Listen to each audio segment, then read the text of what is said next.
这一下又有热闹看了。喵喵在这里晒太阳，被橘猫从后面偷袭了，跑都没跑掉，给它拉下来了。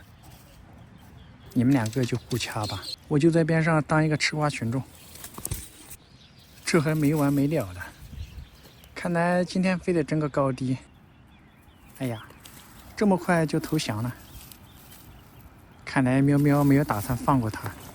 橘猫招架不住了，连番的出击呀！我以为它会掉下去，又让我想起来喵喵小时候。这可是喵喵小时候多次翻船的地方，每次都是被布丁给它从这里玩下去。看来这一局喵喵完胜，先来晒个太阳。哎呀，这货还不死心，又来了。总是趁着喵喵晒太阳的时候，悄悄地从后面搞偷袭。功夫再高也架不住脸厚，喵喵都懒得搭理它了。送走了橘猫，隔壁的布丁又过来了。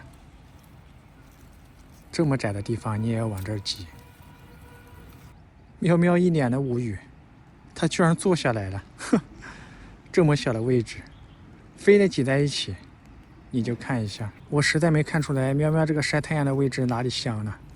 他们都过来挤，喵喵直接走了，让给你们，不和你们玩了，太无耻了，这么大的块头，这2猫1狗，一天真是热闹。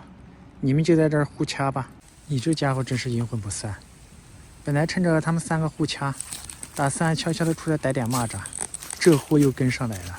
冬天的蚂蚱最喜欢晒太阳了，一逮一个准儿，又逮到一个。一条还没有变色的扁带钩蚂蚱，蚂蚱实在是太多了，全部都出来晒太阳了。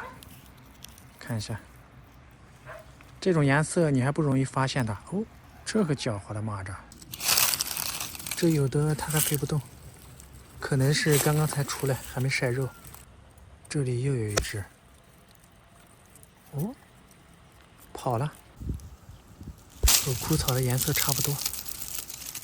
好，这一次被我逮到了，看一下，哼，好肥的一个。它们非常善于伪装，在叶子上面到处都是，满满的收获，一会儿就逮了几10只。